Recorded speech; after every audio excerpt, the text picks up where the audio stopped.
Games Workshop teases us today with Arks of Omens. We get our next season of Match Play teased to us coming early 2023, and we get to see a new detachment, new stratagems, Battle Brothers rule, and some of the secondaries that we will see for the armies. Happy Friday evening, everybody. I'm sorry this had to come so late. I do work a full-time job. I tried to jump out there and get a little video out there to say to start conversations because I really wanted to be a part of this with everybody. And some of which I'm glad that I am coming at you guys a little bit later in the evening, because I've gotten to hear and see some of the opinions and some questions and stuff, and kind of see what the hot topics have been across the internet starting out today. It's definitely been interesting. Some mixed feelings about this going into it. And we're going to talk about all that stuff. If you haven't, like, share, subscribe, please. All the subscribers are greatly appreciated. This coming New Year's Eve, there's a very good chance, more details to come, but I may be doing a YouTube live of just sitting out, hanging out at 10, 11 o'clock at night, talk 40K, and paint into the new year. So more details to come on that as I figure everything out with time zones, timing, and everything with the family. I'm going to put a link in the description below that will start talking about all the stuff with Arks and Omens. But I want to take a second and really thank everybody who has been supportive over the last 4 weeks. I can understand and probably speak for a lot of others who have channels and on YouTube that we would love to thank people every day, all the time. But one, a lot of people don't want to hear that content on every single video. And two, we're putting a lot of work in to try to give you good content, give you a good story, information, whatever it may be. We're trying to produce something for you. And sometimes it goes, well, for a while without hearing thank you or hearing that appreciation. And that's one thing that working in restaurants and such, I've tried to instill on people, is to make them feel like they're appreciated. Thank them for the little jobs that they do and thank them for everything. And right now at this moment, I just want to thank everybody who has taken time to comment, everyone who has subscribed, everyone has shared the videos and watched them, viewed them, given me ideas.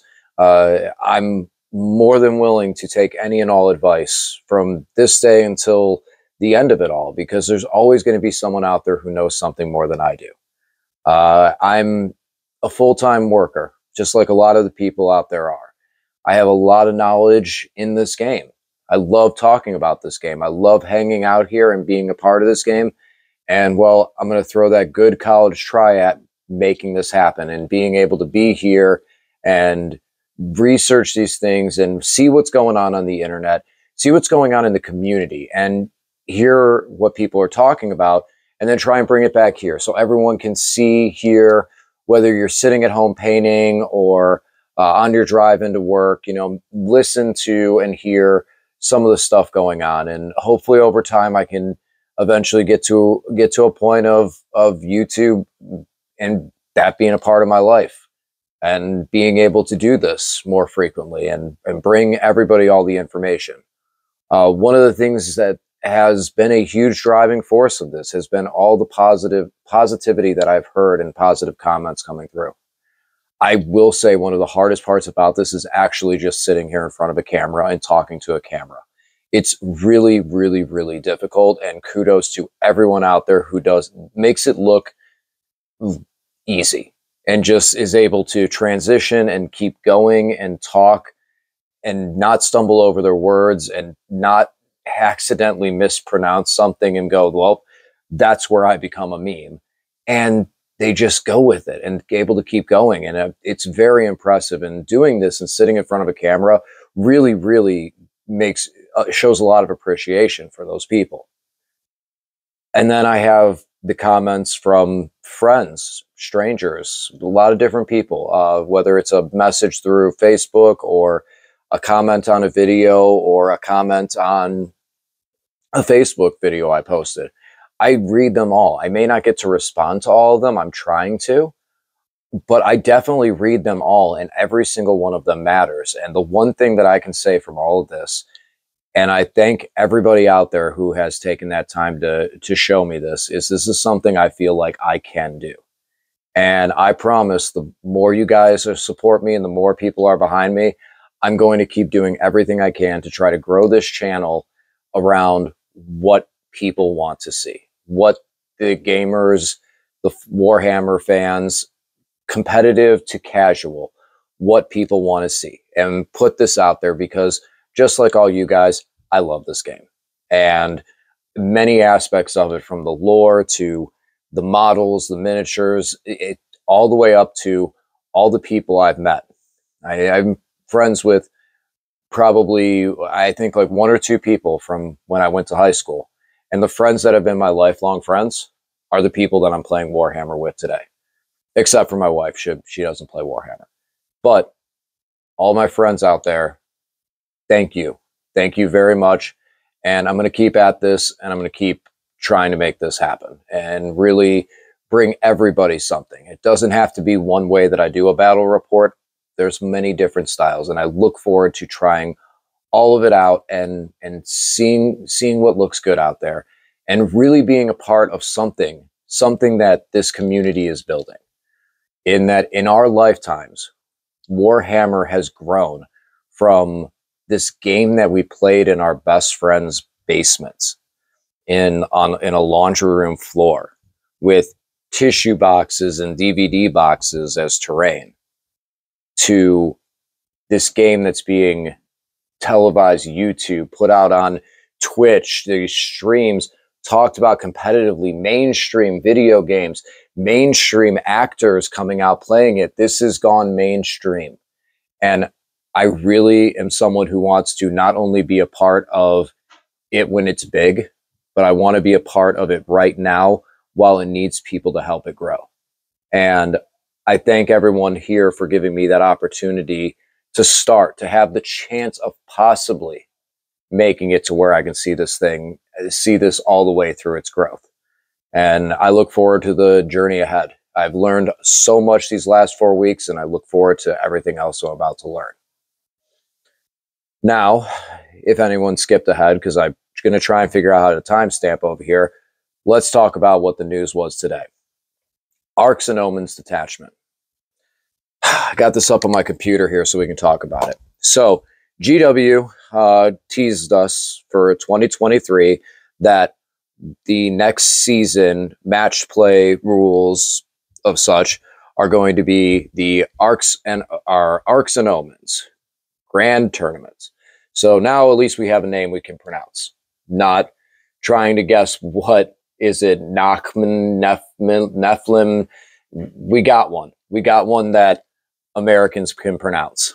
So, Arks of Omens, first thing that everyone's probably seen when this came up was the Arks of Omen detachment, which gives you your compulsory choice is 1 HQ and 3 troop or elite or fast attack or heavy support or Lord of War. Or is the key word there. You are not required to take troops in any detachment. And because the command cost is 0, which looks like we're probably still going to be starting with like 6 CP in 2,000-point match play games, you can take an army without troops, without infantry. And on top of that, you are allowed then 3 more choices of any one of those force spots, except for troops, which you get 0 to 9 more because of troops. But you can take 6 fast attacks and a HQ and call it an army with no CP, with no command point penalty. That's going to completely change everything. So many armies. I mean, I've already started just racking my brain on a couple of these lists. And while I can't find anything right now that I think is truly broken about it, the gloves are off for basically every army. You know, Votan, they're not restricted to take any troops. They can come at there. I don't think this would be that successful. I don't know. But they could put 3 Hackathon land fortresses down in a bunch of other vehicles and stay away from the infantry entirely. Armies like orcs can just literally bog down the board with big vehicles that are relatively cheap. Battle wagon, kill rig, and those aren't that expensive, and they could fill the board up with those things. Not saying that it'd be good, but just look at your book and look at the one unit look at some of the difficult to run units because another unit takes up that choice. Whether it's like a fast attack or elite or something where you're just like, oh, I want to run this, but Tyranids are a good example of it. There's so many elite choices. Nids have a bunch of elite choices. Now, with this, Nids are going to be crazy. I mean, you don't have to take any tax of Tyranid warriors. I know some people love Tyranid warriors, but if you don't love Tyranid warriors, if you're not running them in your army, now here you go, no warriors. Some of the armies I play, and I'm looking at things for it, Necrons. I can bypass the Immortals, which is only 5 models, but you take the Silent King, you take 1 Technomancer as your HQ, and then you fill out your fast attack and your elites. I mean, it's a bunch of 3-man units, maybe bulk up the Scarabs or the Scorpax or Ophidians and stuff, but my initial thought is I come away from that 5-man. I don't need to run the battalion because I'm not losing command points. I'm getting 3 command points off the Silent King right there. And I could just bog down the field with a bunch of cheap units. I mean, 5-man squads of flayed ones. Grey Knights. Grey Knights, you know, I think that I'd love to say that Grey Knights can get thematic with it, because now we don't have to take strike, and we can take the Paladins. But Grey Knights, I think it's going to be a quicker and easier way to get Dread Knights on the table, and probably top it off with a Dreadnought. You're going to be able to get away from the compulsory strike squads. We're going to see just the Interceptors fill that role because they're faster and better at the job. And so that's kind of where I see them laying. If I can think of any armies offhand that are really going to hammer this home. Well, Tyranid's 1. Votan, I feel like we need to see more from them. I think that they do need some infantry to play the games and win the games. You know, they actually have a really cheap way of getting into some of their stratagems because they have their Forge Master being able to make stratagems free.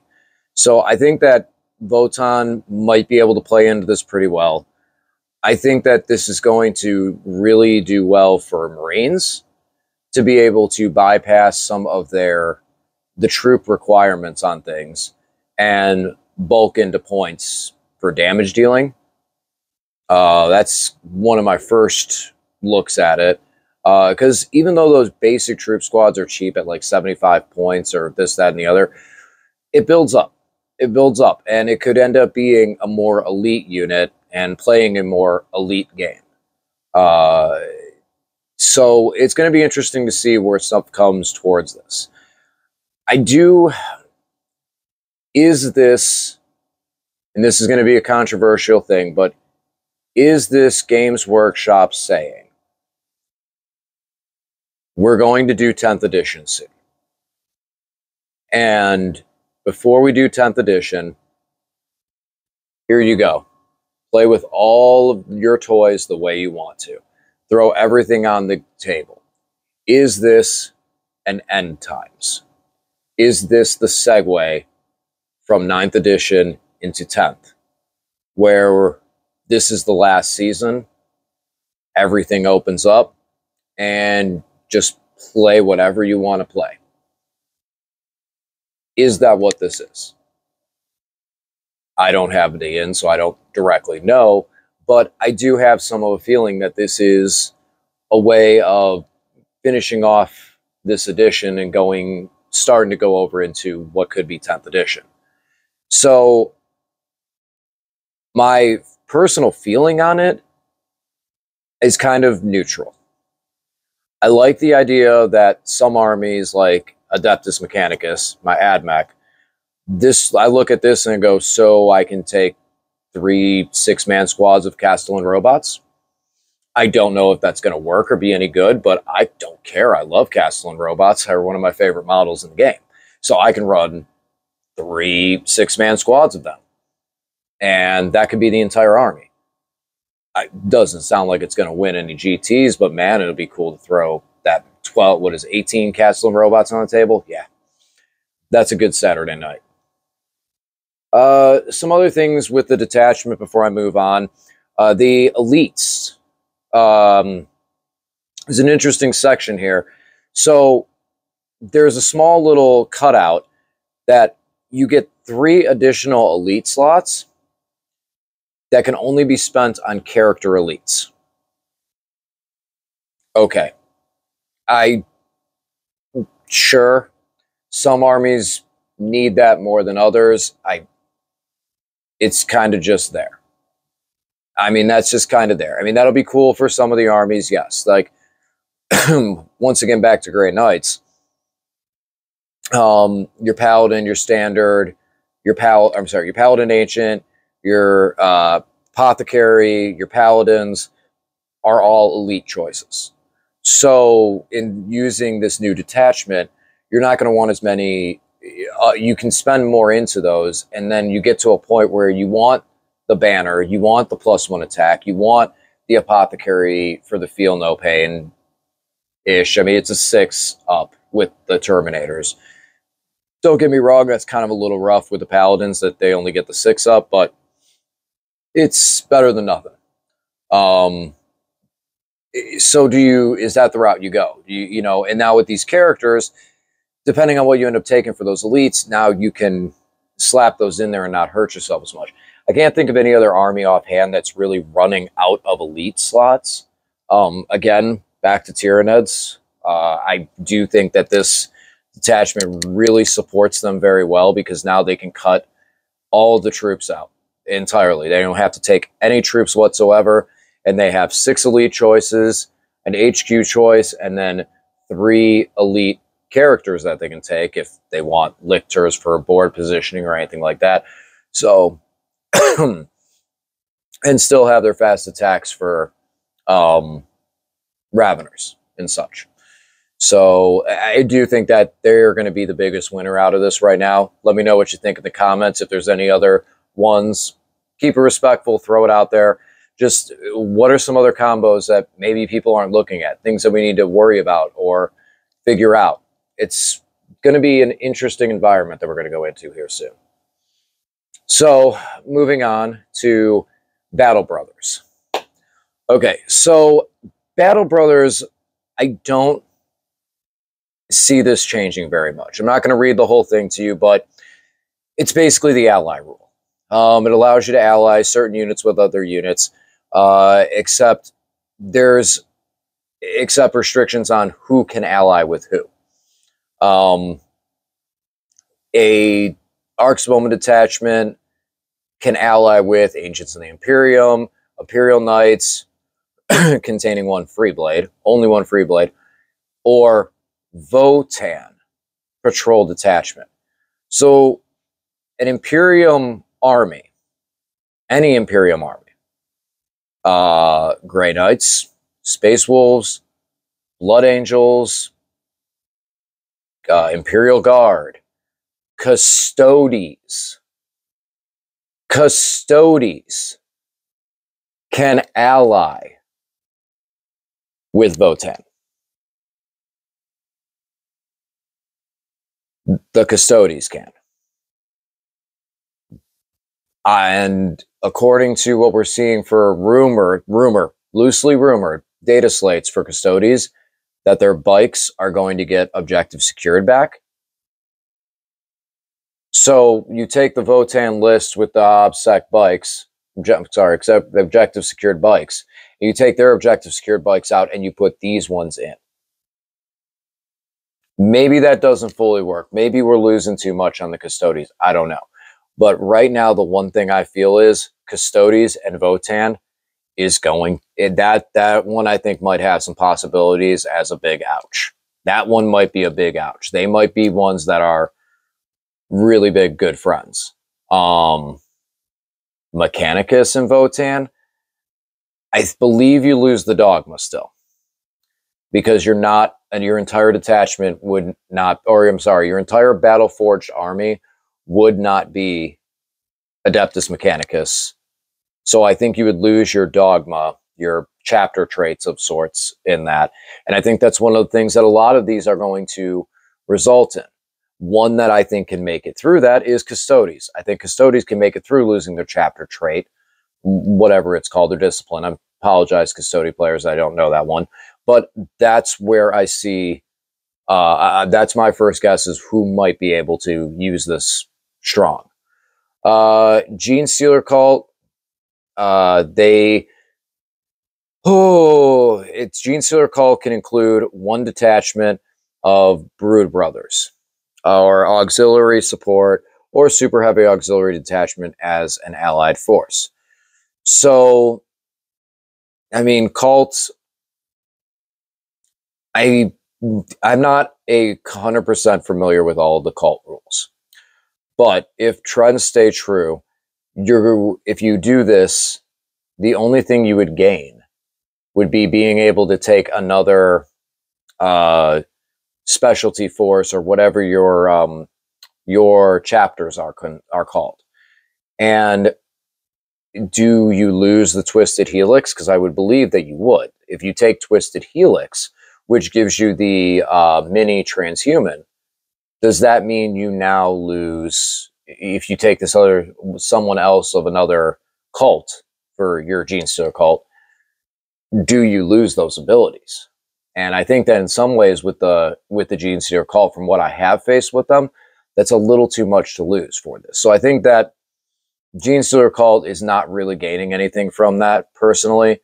Let me know in the comments if I'm incorrect. There might be something in there, and I'd love to find out that I'm wrong and find out more about that, because that might be another hidden gem, because many of us don't know how Gene Stealer cult fully functions, because there's such a rare game to play against that they're not even on our radar. So any Gene Stealer cult players out there, throw us a bone, let us know in the comments section, what does this mean for you? What is this doing for you? And the last one is the Thousand Suns. Thousand Suns can include one Legionnaire detachment that is Zench. I'm sorry, Demon of Zench. So, I mean, the only thing I'm seeing from this is now you have only two squads of Flamers. So, it reduced Flamers down by one. Unless we see points and stuff and change in the data sheets, it's not going to change how strong Flamers currently are and how good they are and what they're capable of doing. So until we see that, still plan to have your guy that can shut off Overwatch. Be prepared for Flamers. From right now, this is not going to be enough to completely eliminate them. This just took one squad out of the army. But this is only the beginning of what the Flamers are probably going to end up seeing over the next couple of months, or next couple of weeks into a month, for data sheets and balanced data sheets and points and rules changes, because there's going to be quite a few things coming out here very soon. Now, one thing before I move on from the Battle Brothers, something that was talked about a couple of times, I heard a few people mention, is the Ark of Omens detachment going to be the only detachment we can use? Are all the other detachments going to be gone? And this Battle Brother thing has one interesting keyword into it that makes me think no. Some of them maybe, yes. Some of the Vanguard and all that stuff, the Spearhead, those might be gone. But in the Battle Brothers keyword, it does say agents of the Imperium, auxiliary support, or patrol detachment.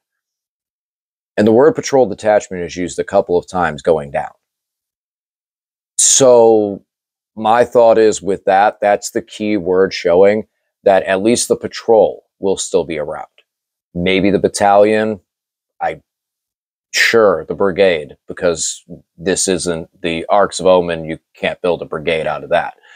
But maybe the battalion, maybe we might see just the auxiliaries. I mean, I can't really see or understand that except for one. If you're only taking one detachment, that's the auxiliary, that's the Arks of Omen. I mean, there's so much room. I can't imagine needing another one except for these as a patrol. You know, it's a patrol of Votan. So we'll have to wait and see what it all means. But at least the patrol detachment, from what it's reading in here, my best guess, it's still going to be here. And we're going to be able to take allies and still use that. However, I think that this might be the only way that it's relevant. I don't see a reason in the Arks of Omen to need anything other than that detachment. So you go down further, we get our first new global stratagem, heroic support. This one I'm going to read, it's short. Use this stratagem before the battle when you're mustering your army. If a detachment ability, excluding Gensect, would limit the number of times you can include a unit in that detachment to 1, you can include a maximum of 2 of that unit in the detachment instead. You can only use this stratagem once. So, if a detachment's ability, it's the detachment ability that I want to draw the underline for. Because one question that I've seen pop up a couple times on the internet, and it's fine because this is what I like about this game, is that you can dig into the wording and eventually, hopefully, find the ending. And not every time, but eventually. So this affects the detachment's ability.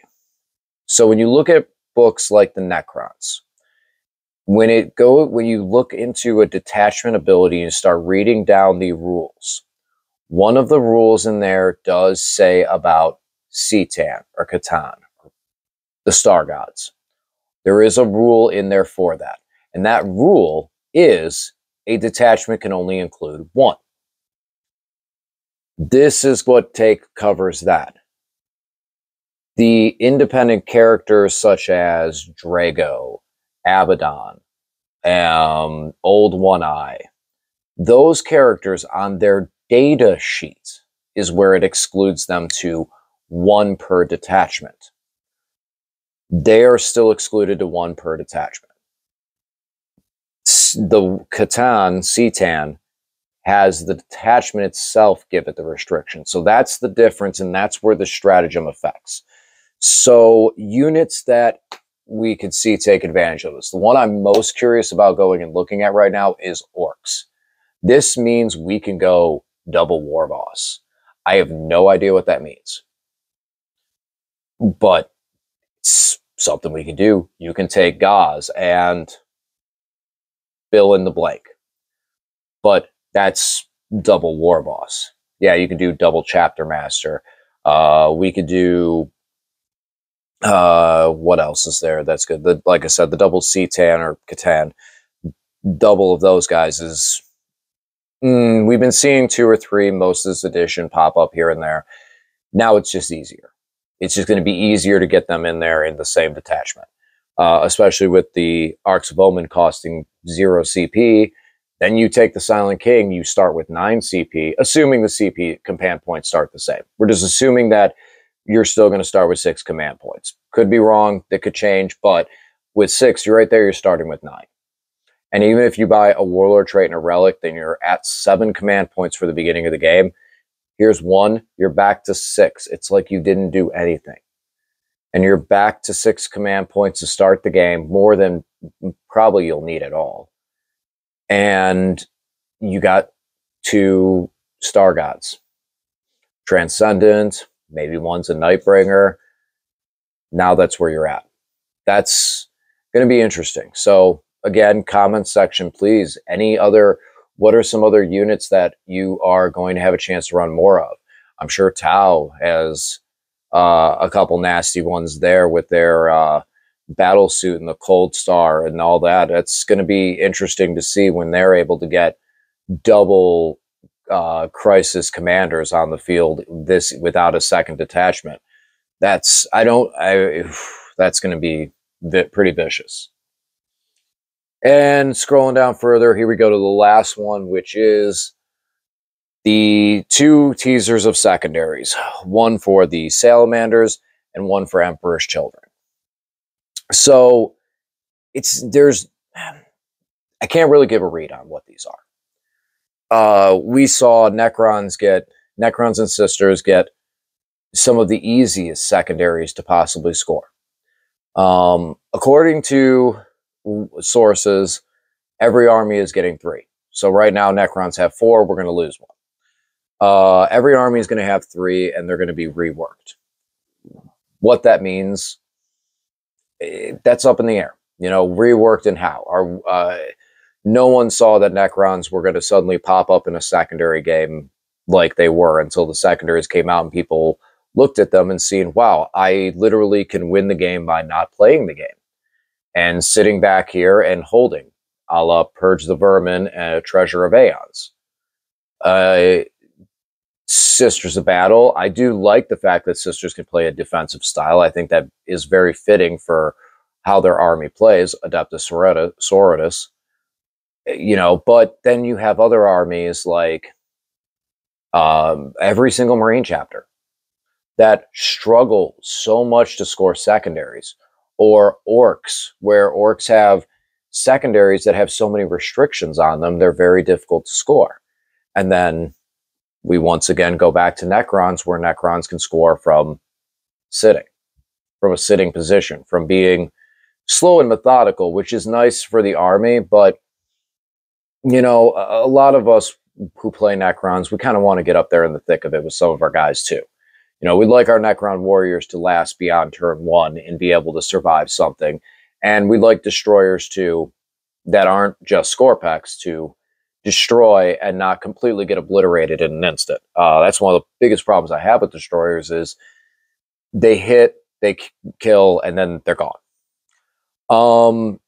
Looking over these secondaries, the one thing I can say is I know with Promethean Creed, because my buddy Zach plays Salamanders. Me and him have been talking about this a lot, and I told him to build his army off of Promethean Creed, for the fact that it's something a little more controllable. The end of your command phase, the end of your first command phase, you select one objective marker that's not in your deployment zone to be this Promethean Creed objective marker. Then if you hold it, you get 2 points. If you shoot at a unit, and this is where it got easier, all you have to do, if a unit from your army that is within range of that objective marker, so if each time an enemy unit is selected to shoot or fight, if it selects a Salamander infantry unit from your army that is within range of that objective marker, you score 1 point. And if it doesn't destroy that unit, it has to not destroy the unit, then you score 1 point, excuse me.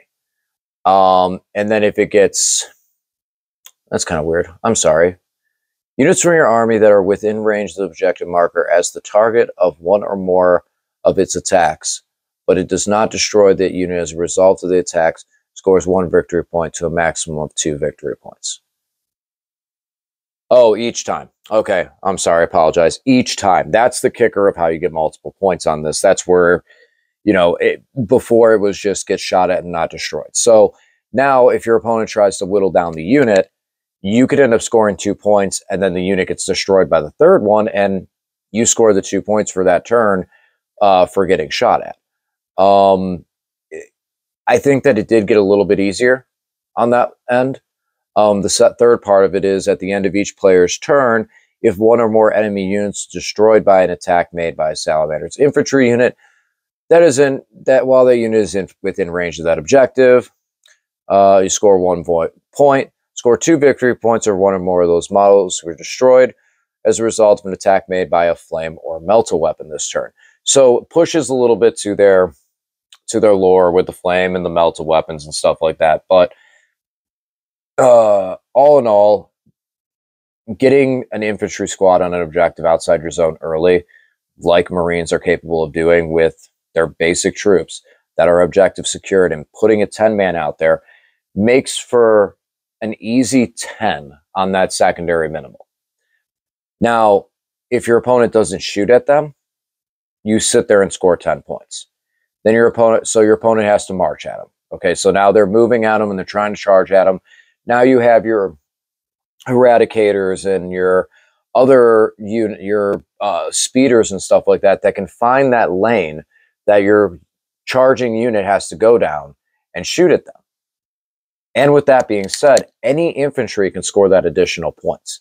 So if you can get one model to be within 3 of that Promethean objective, or the Promethean Creed objective marker, and then string them out and put the flamers on that unit to finish it off, you still score the 2 points because it's any infantry unit.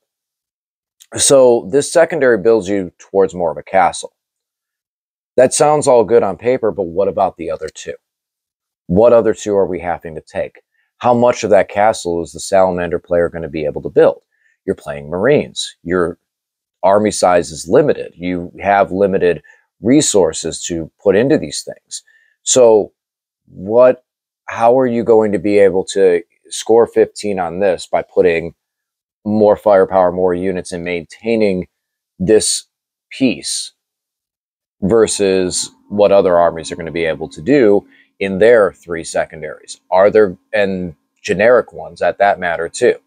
We lost Stranglehold from the edition prior, the season prior into this last season. We lost Stranglehold, but Necron's got a better Stranglehold in some ways with Treasure of Aeons. So it's going to be interesting to see where they change stuff up. Some stuff that I'm hopeful for.